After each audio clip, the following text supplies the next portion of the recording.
Abonnez-vous sur Congo Paris TV. Merci parce que vous êtes nombreux tantôt de suivre votre chaîne que vous aimez beaucoup. Donc ce bel et moi votre humble serviteur Hervé Chinois Noir, l'homme décidé le plus folifofos à chaque instant mes pensées, ses métamorphoses. Tonton Play pour les intimes, Tonton Play Nenye Boumessana Kobenganga. Donc comprenez, je ne suis pas seul dans mon plateau, donc je suis avec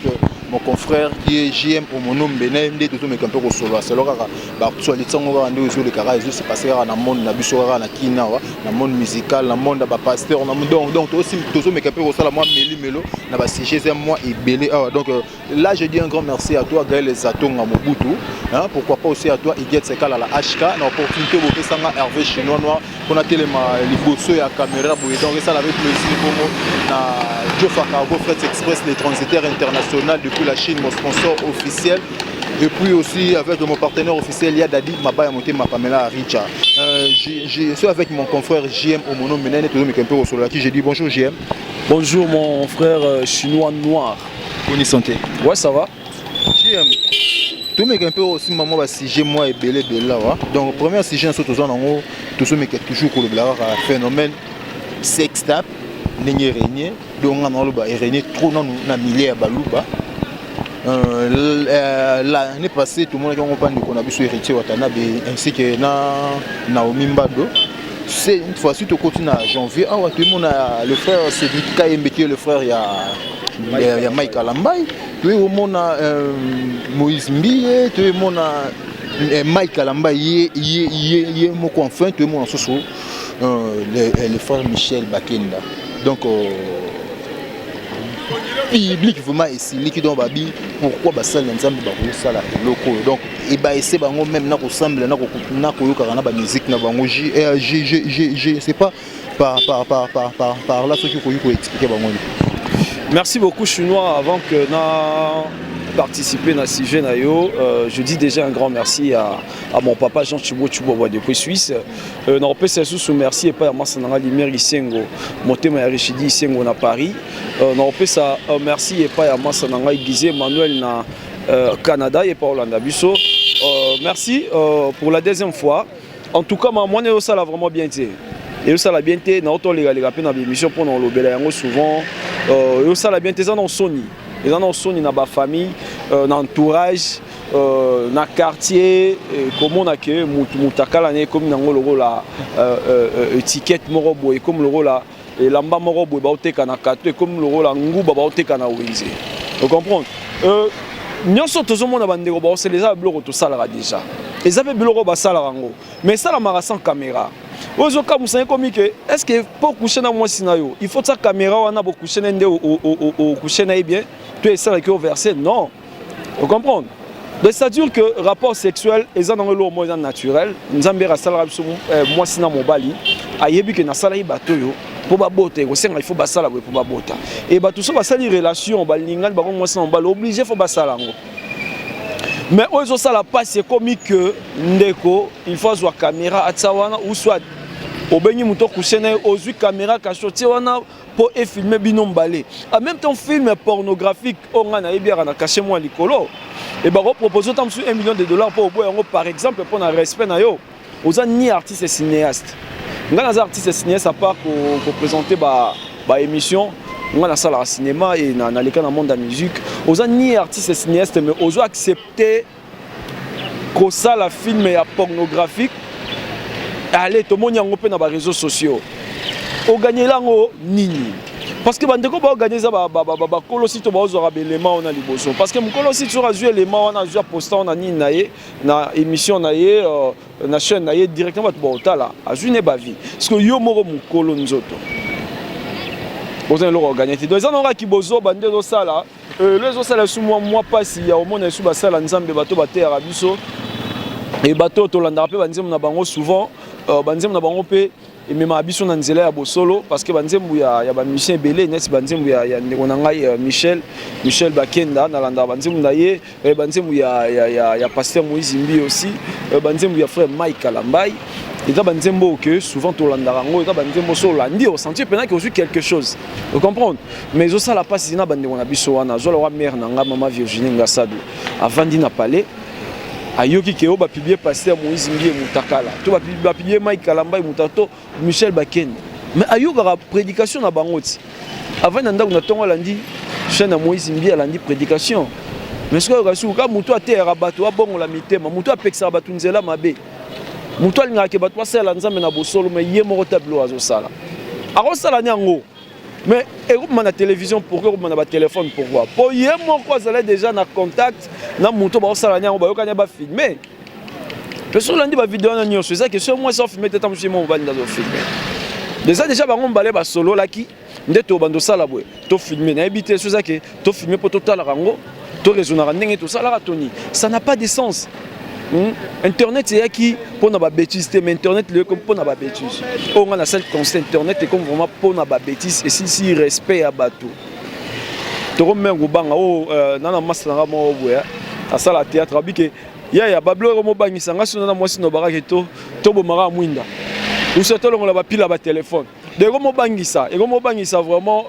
totika ba système wana ya ba vidéo ya ba niwana système mutakalisation non non so comment ko beke e kaminga pa baluba ka pa baluba te ba tebe ba ça na ba mais cette fois-ci tout le monde on est irénien na baluba bon on peut on comprendre moi bien te mais aux en a moins raison na yo mais ça que otanga première mutaliboso tout le monde qui ngina qui héritier watanabe tu remona Michel Bakenda tu remona Mike Kalamba tu remona Moïse Mbie tu remona frère Cédric Kayembe et puis na frère na biso ya théâtre Herman Kassongo là surtout c'est mon ami Herman Kassongo omoni comme là qui Herman nanu ça lenga bien te na yoka nanu voice na kana réseaux sociaux ndam mwatsinega voice mama e mutakala Herman esambwe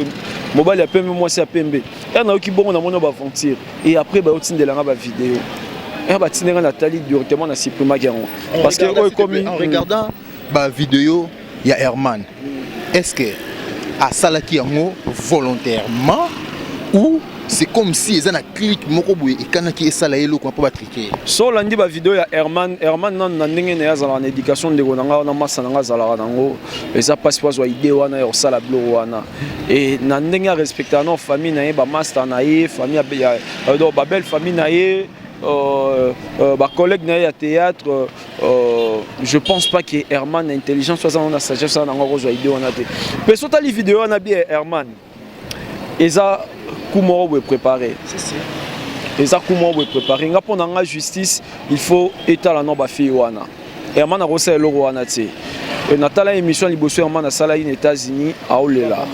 ouais azolela donc c'est-à-dire qu'il y a un choc moro boye azu cicatrice moro boye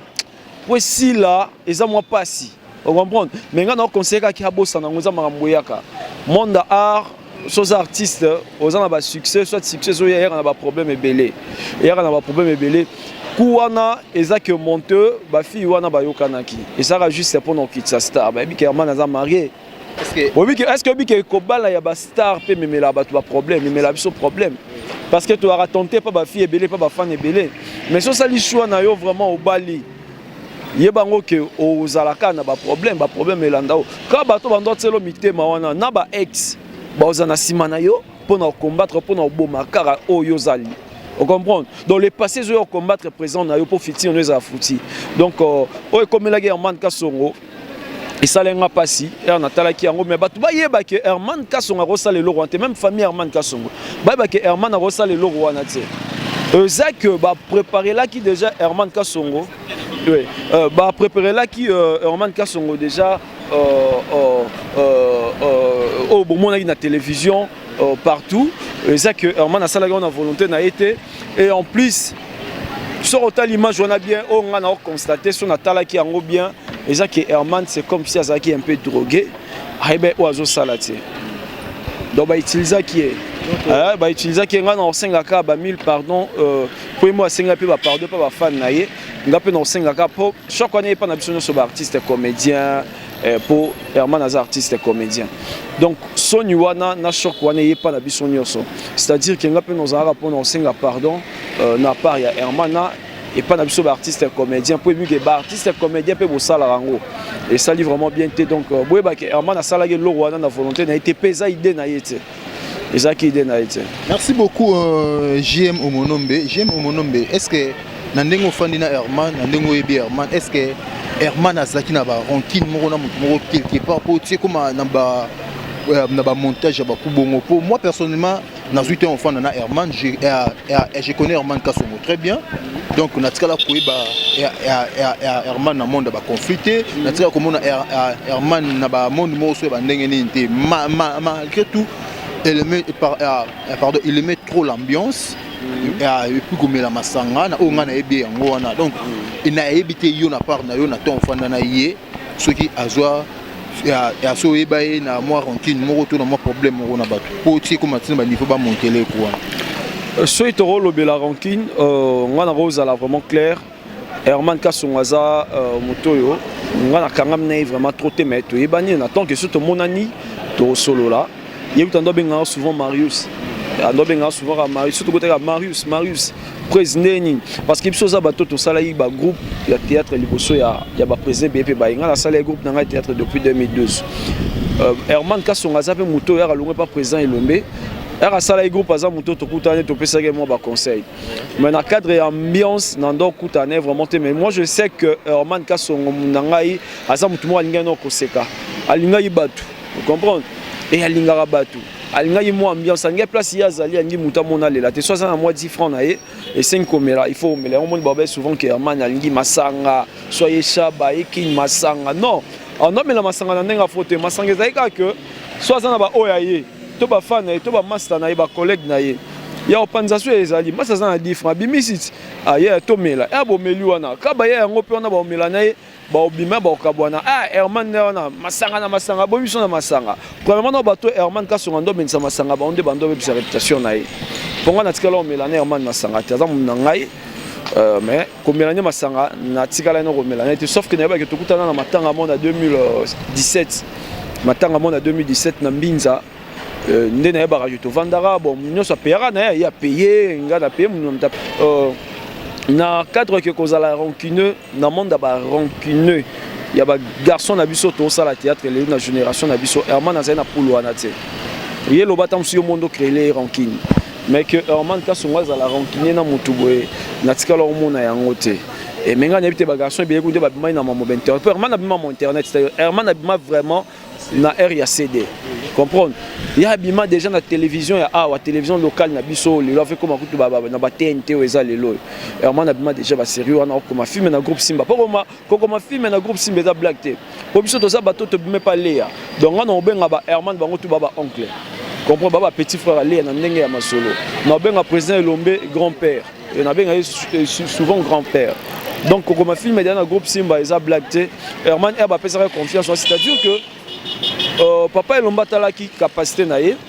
nos garçons yo sont na PC chance au savant des ça là qui Herman va créer chemin naie si peut créer chemin en doit fonctionner naie bien mais na l'union à barankiné na tikala au mona Herman Kasongo te qui a ça rankiné tout là na tikala au mona. Merci beaucoup JM Omonombe donc merci donc au to continuer sujet na biso lelo oui baki Mimish Bass ba Fossette. Oui na baki Mimish Bass ba Fossette premièrement Azaina nous vraiment grand frère parce que Mimish Bass ba Fossette avant on a rebeta moi le solo qui a abandonné quelqu'un avant à côté à maison mère atangara na grand frère nangai ingénieur lelo ingénieur Jansi babetara na guitare donc baza bato pena batambola nzela moko quoi ti Mimish Bass a comme pas ya wera a joué évoluer dans maison mère plutôt quoi lève notre grand frère on a joué une nouvelle naie yom tozo annoncer quoi sikoyo donc et ça l'a vraiment bien été et ça l'a bien été na mon gars qui na bon si grand frère moko na mon gars qui na bon si grand frère moko donc paix à son âme quoi paix à son âme et ça l'a vraiment passé. Pourquoi nos artistes ndé baso tikara biso l'autre fois tout les artistes belé na 2019 na 2020 tout la Mostreda Chico Pululu na côté à comédie mais maintenant nous pas sur une célité non choc une célité de coopérer de sous le conabiso Mimish Bass ba Fossette pourquoi nos artistes pourquoi nos artistes nga na lobara ke liwa eza mokano ya nzambe nzambe moratala moni mutu lelo oya asalo mabe chinois so nzambe abike mabe wana ekoma te ekoma pete comprendre donc mutu azokufa ou soit babomi mutu se nzambe monde apesi permission wana nzambe mo permettre ke mutu wana kufa Chiko Pululu paix à son âme il y a surtout yanga ya kati azali surtout yanga ya kati Chiko Pululu tozana ba projet belé avant kufa mais to réaliser en côté paix à son âme. Pourquoi nos artistes et ça la biso pe bien té les gens ba fan e be ba ba kise tambo na biso peza mabe ba fan e belé ba lo ba bongo Baroza a peine raison Baroza a raison et tambo na biso za mabe parce que bande on a biso ba sala théâtre kala ba papa na biso ba masumu ba kulutu na biso ba esobe ba papa Masasi etambo na bango vraiment nga na rolo bakene ya biso ya bango eleka bien ke o ya biso lelo parce que biso lelo to comme na ba guerre d'esprit mo boya makasi to linga na esute comprendre roya au PCGM mbote mais na sa mutema on a un mois ya GM ya barate ya ngo moni que le longa na zo décision na mi bimisa na monde d'artiste et comédien parce que je sais comment je suis na yebi oyo na ozala lobby na place na bo ma vie na ngai mam na ngebe ba avant moi na nga Gabriel atika la tam suke père azate yango monde qui na zo décision na mi benda na bunda na mam na nga mususu mais sauf que dans na média donc étant bon abiso nde pesa mabe nde ba fan basali constant parce que ba fan batala abiso les alwa joueurs obeta balle na terrain arosa grand joueur arosa l'erreur mo boye yo ba te pas à concentrer na terrain yo raisonner le musu mais muto azota les même si azana ni ebo sono aza handicapé.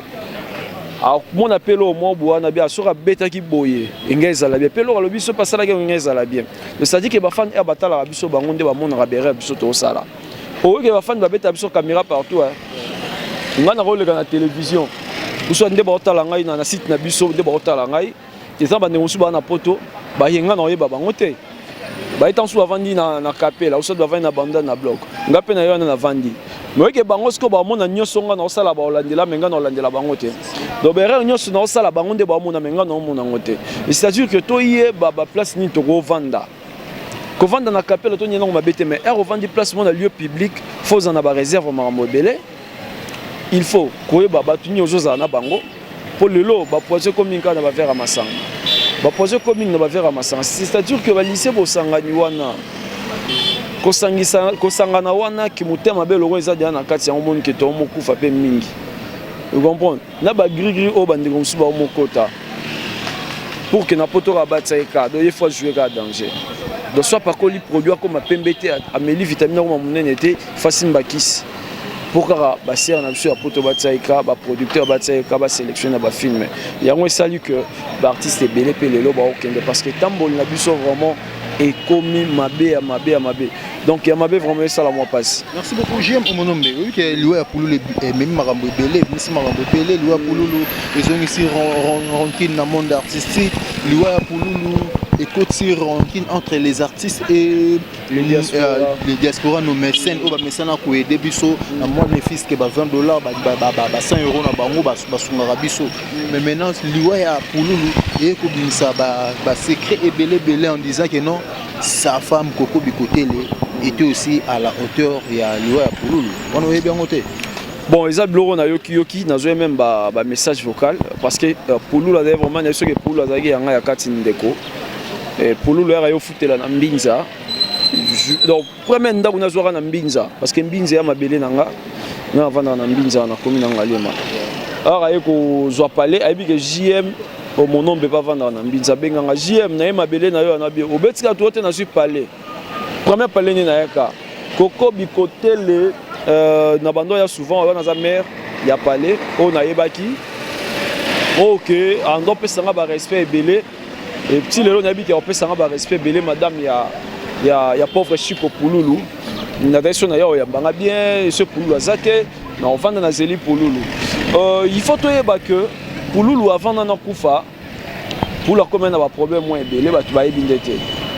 pour moi dans zo temps sur la na Pululu en dehors no mambu ya télévision na etam susu na vin na ngabo na bengi alo monstre za pona na parler na côté na parler suna yo na longolier le gars to vendre mon place mo boto miliata moi juste sololi Moi, c'est tout à fait un cop honorable, moi, boiseau, c'est un élection l'année passée. Tout qui est solo, lui, on a Azam Mouto, tu sonnes mon bébé. Je vois que pour nous, réaliser film. Na scénario, na tsenga. Nathalie Scott, dans un scénario, na c'est prise. Koto yese nga fo kotsa mo mutu boy mutu na soto na otanga kombote mutu mo ya kala ay singa bato atana bengi ba ngoya sute ba mo senga mbongo c'est-à-dire que pour nous la zai sous émetté vous comprenez dans le monde na biso ya théâtre et pour nous bato yo ngana ndo bengi monstre d'art et bembanyo aussi la son monter pour nous ti les lots avant que vazalera na succès na poto so sene logo ekotimi ki le raté et ko raté mbali boso na mon émission mon classique et beti ba 150 000 vies émission classique il y a encore ça titre était au titre ba commis yango nde pesa na 4 ya Pululu 150 000 vies c'est Chigo Pululu émission classique donc les hasard pour la zamuto OK akomaki vraiment moins stressé par rapport ya bandeko na ye oyo basala na théâtre pour dans un mois ba masole belé que pour l'outil a comme peu jouer dans banzozing c'est ka artiste comédien de ba diaboliser pas ba producteur mais l'autre au monde que bandeko na théâtre bazo condamner ba producteur que binonde bo finara Pululu so ba producteur wana ba ndoro benga su Pululu na ba film na ba honte ça pour na ba artiste comédien kaka ki muté mabe parce que Pululu je me rappelle bien à l'époque azena succès makasi vous comprenez on a ba biso to ça la ba théâtre pas léa azena ba succès makasi donc elo esali bien te na ba polémique bimi sous entre les diaspora na ba artiste comédien ngana c'est ce qui s'est moi trop na part ba artiste comédien c'est ka par deux pas ba diaspora artiste wa lobaki ba mabe wana bolanda ite bolanda ite ba artiste su ba biloba loba ba $20 à passion botinda da rapper à biso comprendre et d'abord au artiste avec botinda so ba $20 ngana nzimba $20 à botinda na bino ngai botinda nga po esunga na ora ngai donc biso faut valoriser bino ba diaspora pour bino de botala à biso donc sans bino botala pe biso te donc c'est ça quoi. Merci beaucoup. Un mot pour notre sœur Coco Bikoté les oyo abimé à la hauteur ya makambo Chico Pululu bakanindo ki o ba makambo belé bimi op na otiko landa le moko pa ya ndeko na biso Yves Pan pour s'excuser na famille ya Chico Pululu et puis akenda yi pa ya pasteur Kabundu ale ça sala yi prière pour na ya pesa kena mo enveloppe. Un mot pour Coco Bikoté alors. Un mot pour Coco Bikoté les donc quand vraiment ramona to na maman familial mais dans le barak qui ngana bay Coco na ki monter ma bien vers Chicoté mais je ne sais pas monter ma mutué monde ayeba marambo azanango bon marambo ne za vraiment marambo ya famille et là marambo familial ngana ngoko ta marambo na mingite donc pour la kufinza menda a permettre que ya kufa sans qu'il y ait un problème sous ngana et baki ka ke pour la zana ba problème ça zana ba problème belé la famille na bossa un bongo azaki isolé dans monde de théâtre bando pese sous ba chance na nzonzi mte na sens wana merci beaucoup chinois na ndenge pese na chance na s'exprimer na micro na biso na chaîne na biso na pese mbote et pas batunyo so ba holanda baza vraiment ebelé mon numéro c'est plus 243 89 67 70 288 plus 243 89 67 70 288 sur Facebook JM au mon nom donc na remixer sous ba abonné à chaîne Abisso ba abonné à chaîne Abisso Boyamlinga merci beaucoup pour la fidélité na de Bolanda inga titogom na suka donc merci beaucoup. Merci beaucoup JM Omonombe. Donc là nous sommes arrivés à la fin de notre émission. Donc mon confrère JM Omonombe bino moko boki mayema soko solo linga donc pour la CG oyo touti pour présenter bino ba CG na biso. Donc là je dis encore merci à toi Gaël Zakonga Mobutu donc pourquoi pas aussi à Iget Sekala HK à l'écrit à Dos Santos depuis Londres. Chicha Mabwana Prince Bandal papa yo Jimbula de la Malakata Paris Babi ça bango toujours mal à l'aise. Pourquoi pas aussi à toi Percy Mabwana Bunker Tristan Sol Mawini l'étoile d'Asie. Là je vois mon sponsor depuis la Chine donc mon sponsor officiel Joe Fakako Fred Express les transitaires internationaux depuis la Chine. Pourquoi pas mon partenaire Yadadi Mabaya Mukema Pamela Arija depuis la Chine aussi donc je dis aussi un grand merci à toi Nessinga Di Mamanes donc depuis Paris mon manager privé. Pourquoi pas aussi à toi Laetitia Zatonga la grande dame babi mona moi ça solo la bien kolekana mukasala solo la bien azo vivre kitoko kolekana vivre free play kolekana PlayStation donc yeso boye. Merci beaucoup à toi Gal Louise à la patron na babi ba sointe ata ba school ndeni ata balati ndeni bara toujours sointe. Merci Mabwana Prince merci Mabwana Chicha Mabwana Prince Bandal papa Yoji. Donc si vous avez aimé cette émission dites merci à Benny Sono l'homme qui est capable de manipuler 3663 boutons par seconde. Donc merci aussi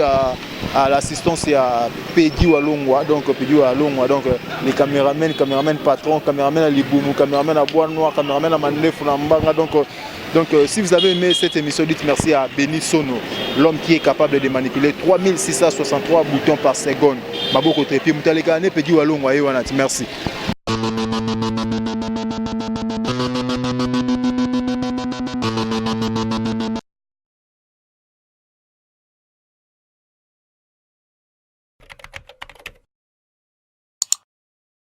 Abonnez-vous sur Congo Paris TV.